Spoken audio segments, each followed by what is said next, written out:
Hello and welcome back to Economics on the Side. My name is James, and today we're going to be talking about Britain's student loan crisis. Now, where exactly are we with things to date? We've got almost £300 billion outstanding in student loan debt in Britain. Most of it will never be repaid due to poor government structure of these loan plans, and taxpayers are responsible for covering all of the losses. So, not exactly the ideal situation when we've already got huge budgetary crises and we cannot afford to pay our debts and to balance our budget anyway. Now, how have we come across this issue? So, originally, student loans weren't as much of an issue. I mean, prior to those, we had free tuition, but that was when a very, very small minority of the population were going to university. And now we have huge proportions of people going into universities, which the government obviously just cannot afford to pay outright. And also, there's a question as to whether it should due to fairness, but we'll get onto that later. So, we have Plan 1. Now, Plan 1 are loans taken between 1998 to 2012, and typically tuition was far, far lower, about below £3,000, if I'm correct. And this was adjusted for RPI, so it went up with inflation on your loan balance, but it didn't go up at a premium. On top of that, you made repayments over £22,000 a year that you earn in your salary or self-employment income. And after 25 years, if you hadn't paid off the balance, it is written off. Now, 65% of these loans are expected to have paid or have been repaid already. And that's due to having such a small tuition mainly and having repayments starting at a lower threshold, and also due to RPI without any premium. Now, where the government's made a huge mistake here is they've upped the tuition fee massively in Plan 2 over here to 9,000 per year.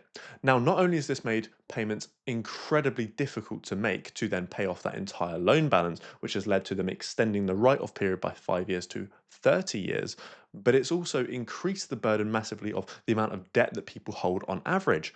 Plus, increasing this with not only inflation, but inflation plus a premium, meaning that these loans just get bigger and bigger and bigger. And of course, you don't pay student loans off every month as just a direct debit payment out of your bank account. You pay it as a percentage on your earnings. So it's about 9% on everything that you earn over this £27,000 for Plan 2. That's what's going into paying off your student loan. And obviously 27,000 is quite high. It's actually very close to the average income earned by people. So in the UK, the average income is about 30,000 for self-employed people. Sorry, not self-employed, for all employed people full time. And that means that if you're earning less than this, essentially, you're not paying any of your student loan off. And that loan's getting bigger and bigger and bigger, and the interest is accumulating, but we're not paying it off. It's all just going to go to the government to pay off in the end.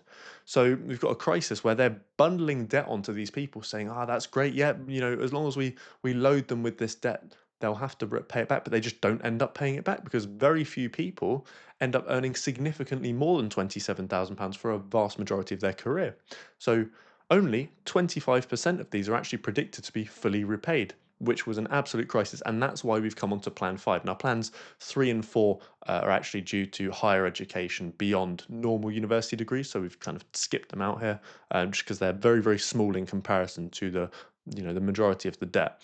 But Plan 5, it's about similar tuition, so about £9,250 a year in tuition fees. They've scrapped the premium and they're just going up with inflation, and the repayment starts a little bit earlier at 25,000, so they're encompassing a bit more income and a few more people. And also there's a 40-year write-off period because people are obviously going to be working for longer now that retirement ages have been pushed back along with the state pension. So this gives the opportunity for people to pay their student loans over longer periods of time. Now, that brings us up to that magic 65% figure for people paying off their student loans, which still isn't ideal given that, that leaves 35% of all student loans being paid off and bailed out by the taxpayers. So what is the crisis? What if we've got it back to 65%? What's the problem? We're only going to have to pay 100 billion and that's nothing really. Well, the problem is that's not exactly right. 80% of all outstanding student loan debt is tied up in this Plan 2 mess up. I was going to use a bad word there, but the Plan 2 mess up that the government has put in which 75% of the debt is never actually going to be repaid. So how do we move forward from this? Firstly, while Plan 5 was a slight improvement on things, there are a few considerations as to what we can do from here. You have sort of a more socialistic left-wing ideology as to how we could pursue this problem, namely free tuition. And then you've got a very, very mean thing, which is saying, force them to make really high monthly payments, which obviously, when you have a cost of living crisis and people can't afford to pay their bills anyway, it's not intelligent whether we force them to pay monthly amounts or if we force them to pay a huge percentage of their income over the threshold that's required. That's just not very effective because you're going to have a bunch of people basically in poverty because they've made this decision when they were 18 years old. I believe instead of that, what we should do is limit loans to those who repay them. And I think we should get a bit more private sector involvement and private sector liability because typically, when you rely on the government to give out these loans, administer them, and essentially hope that they're going to be repaid in full, the government just are happy to waste money just to not annoy people.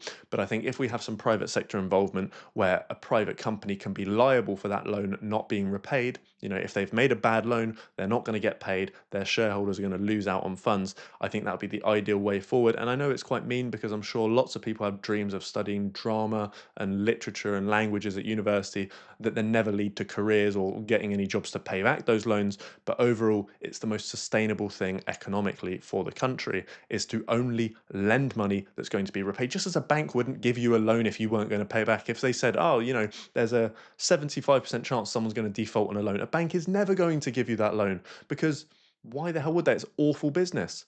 And when it comes to free tuition, my personal opinion is unlike mainstream education, I'm following in the footsteps of Milton Friedman's opinions here, parroting him a little bit.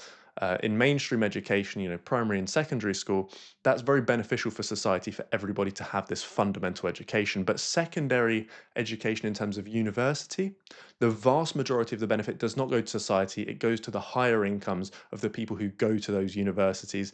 And it's just quite unfair and foolish to then tax the people who didn't go to these universities. Maybe they're too poor, maybe they're not intelligent enough to go to those universities. You're going to tax those people to pay for people to go to universities who are then going to out earn those people who you forced to pay for them. I just think that's quite an unfair system. But anyway, thank you for watching. Let me know what you think about the video in the comments.